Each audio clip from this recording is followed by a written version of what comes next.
Hey guys, over the years we've reviewed different types of monitors, starting with general media consumption ones, some that are more suitable for gaming and others that are more productivity focused, but never one that was designed specifically for content creators. Well, this BenQ PD2725U is about to change that. It is a 27-inch 4K display from their Designer monitor series. Let's check it out, and if you're new to this channel, please consider subscribing.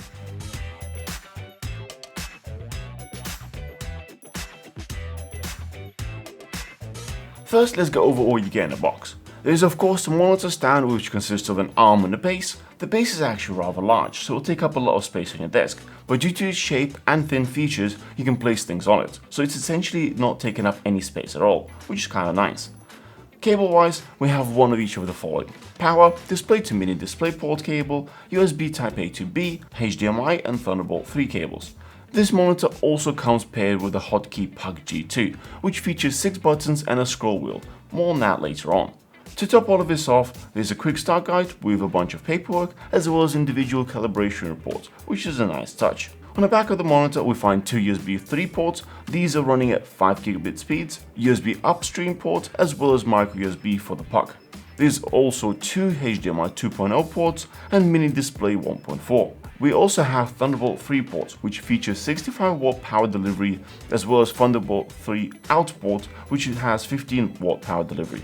The second one is used to daisy chain another monitor, so you could essentially have 2 monitors side by side connected via one cable. Since this monitor supports KVM, you could set up 2 separate machines and control them via one set of peripherals and switch between them at the click of the button. I like that all the ports are nicely spread out across the whole back, just in case you want to plug in all of them at the same time. BenQ also includes cable management clip at the back, but do note it can only fit a few cables. Monitor arm has full range of motion and actually can be lifted pretty high and turned into portrait mode, which provides plenty of flexibility for the user. In terms of the spec, this screen features standard 16:9 aspect ratio in 27-inch size. With 4K resolution, it is plenty sharp. It uses 10-bit IPS panel with great viewing angles and supports VESA Display HDR 400.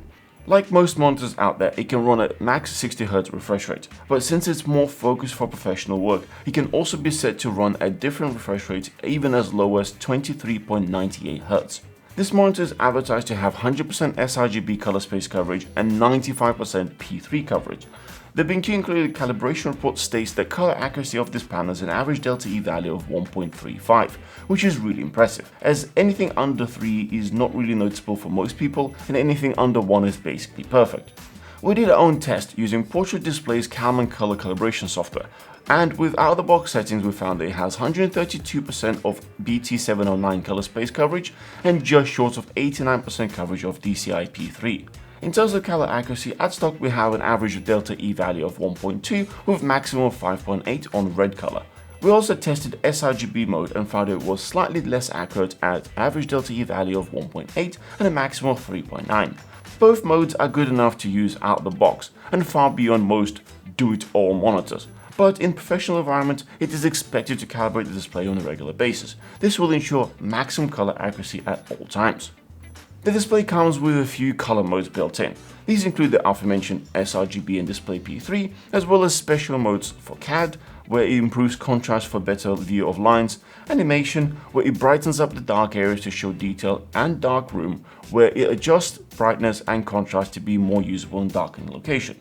All of these can be enabled in dual view mode, where 2 color modes can be enabled at the same time. This is useful when you want to work on a project and document it at the same time. I'm sure there's some professionals that may have better use for it. Let me know if you have any ideas in the comments below. While it is pretty easy to change modes through the menu on screen or with the little puck, there's also software called Display Pilot that can help configure these and more. You can set up applications that will trigger specific modes. For example, opening Lightroom will place display in the most color accurate mode. I do wish this software had more control to change things like hue and saturation. This will make it faster when calibrating the display itself. There's also MacBook Mode. This is designed to simulate Mac colors to match displays, and with Display Pilot's software you can also sync ICC profiles to even further match them. This paired with Thunderbolt 3 connection makes it a pretty good match. You can set up a single connection to the laptop and have your peripherals connected directly to the monitor. Since it has 65W power delivery, unless you're doing heavy tasks, your battery should be able to charge at the same time. By the way, If this is the first time watching one of our videos, first of all, welcome. If you like what you see, I'd really appreciate if you subscribe. It really helps us out to make more content like this, and it doesn't cost you anything. Anyway, moving on to one of my favorite features, the Hotkey puck. It is a great tool to go through the menu and adjust the settings while sitting back, even though this monitor has nice joystick controls at the back. But the main thing is the 3 user programmable buttons. These can be set to almost anything. For example, you could be selecting different color modes, one could be set to P3, second button could be set to sRGB, and the final button set to CAD mode. I personally like the ability to use them as KVM controls. One controls my PC and 2 controls my MacBook. The last feature I want to mention is picture-in-picture and picture-by-picture mode. While they're used by some people, I'm not entirely convinced that they're as useful on a display of this size. To sum things up, this is certainly a fully featured and color-accurate display for professionals, and it is well reflected in the price. To me, it is clear that BenQ put a lot of thought on what would most creators need, and they've included them in here. Personally, I'm not sure what else I would want in a monitor like this, other than maybe brightening it up for proper HDR workflows, but that would bring it to a completely different price point. I think any professional looking for a color-accurate display like this will be really happy with it as it is. If you want to check out any of the items covered in the video, the links are in the description below. I hope you found this useful. Don't forget to smash that thumbs up and subscribe for more. We'll see you guys in the next one.